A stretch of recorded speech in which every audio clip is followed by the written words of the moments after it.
Now, welcome to The Big Story. I'm Dylan Ang, coming to you live from the Straits Times newsroom. This just in, the Multi-Ministry Coronavirus Task Force confirmed 9 more cases in Singapore, bringing the total number of cases here to 67. Now, 6 of these 9 new cases are linked to the established cluster of the Grace Assembly of God Church. There are now 13 patients linked to the church, making it the largest cluster in Singapore. The task force also announced additional preemptive measures to reduce the risk of community transmission. These include the reactivation of public health preparedness clinics and 5-day MCs for those with respiratory illnesses. Health Minister Gan Kim Yong expressed concern over Singaporeans who ignore their respiratory symptoms, resulting in further community spread.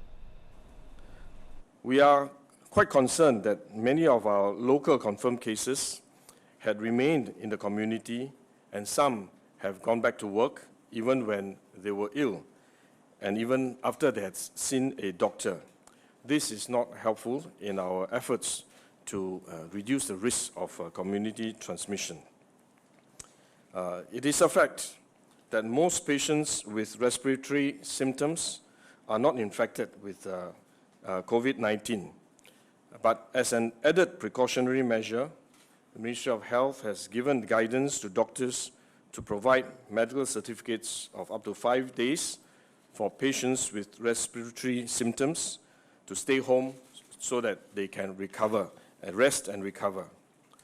We urge our employers to support our efforts and play their part to stop unwell employees from reporting to work.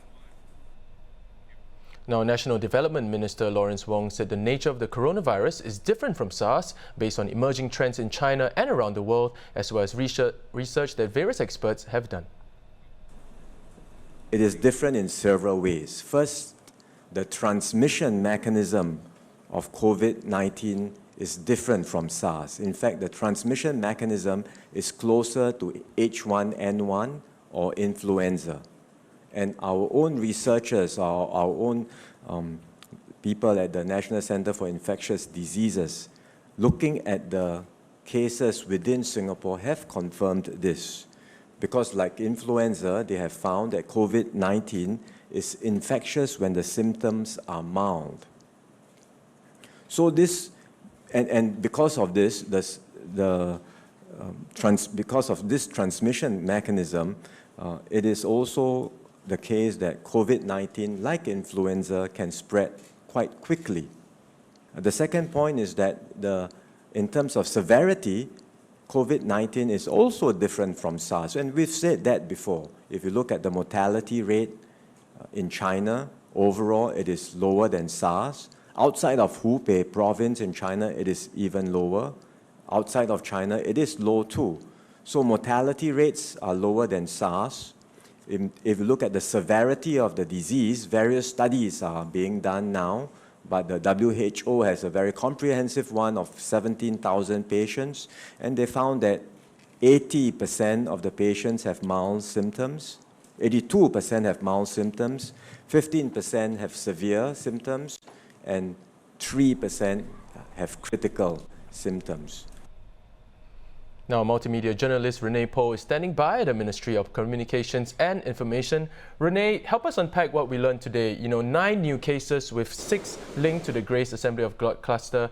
What else was said about the new cases? About the new cases, but with 6 new cases, the Grace Assembly of God is now the biggest cluster in Singapore with 13 cases. So the other 4 clusters include the Yong Tai Hang Medical Shop, the Grand Hyatt Business Meeting, the Life Church and Missions in Paya Lebar, and the work site in Seletar Aerospace Heights.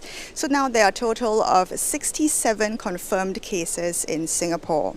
So 2 cases have been discharged, although we don't know the details of these cases yet, but more will be released later tonight.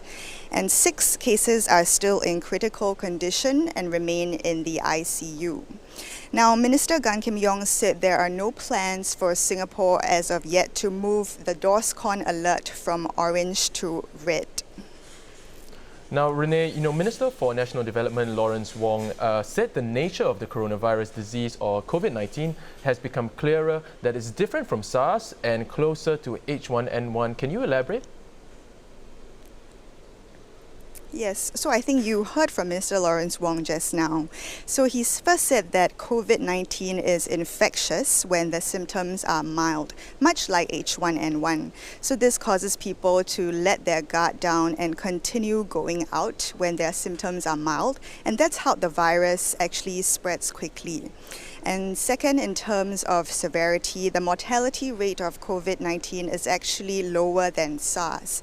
So he cited a study of 17,000 patients which showed that 82% of patients have mild symptoms and only 3% have critical symptoms. So because of this higher degree of infection, experts have projected it may spread at a faster rate. And Minister Lawrence Wong said Singapore should be prepared for wider transmission around the world. Right. Now, Renee, the multi-ministry task force announced that additional preemptive measures will be put in place to reduce the risk of community spread. Now, earlier I mentioned extended MCs and reactivation of the public health preparedness clinics. What other details did the task force have? So these public health preparedness clinics, also known as PHPCs, they will be activated to care for those with respiratory symptoms. So these include things like cough, flu, runny nose, or fever. And the task force also recommended a 5-day MC to be given to those with these symptoms. This is because those who normally display these symptoms are expected to recover within 3 to 4 days. And these patients will actually also enjoy subsidies at PHPCs and polyclinics. So Singapore citizens and permanent residents will pay $10 for consultation and treatment. And Pioneer and Merdeka generation seniors will pay $5. So if someone is still ill after 5 days, they will be referred for further medical assessment and tests. And if they still display further symptoms, they will be referred to they're advised to return to the doctor for further treatment. Now, Renee, on a final note, just a final question. You know, Singapore has 900 GP clinics designated as public health preparedness clinics or PHPCs. Now they will be progressively activated from the 18th of January, now which is next Tuesday. Now give us some background, Renee. You know, what is the role of these PHPCs and how do they differ from regular GP clinics? So these PHPCs, they actually provide subsidized treatment, investigations and medications during outbreaks. And previously they were actually activated during the haze and the H1N1 outbreak. And GPs at these clinics will be guided on appropriate care protocols for each patient, so they are better equipped and trained to manage these cases. And they are also supplied with the necessary personal protective equipment. So how the public will actually identify these PHPCs is that these clinics will have a PHPC decal on them.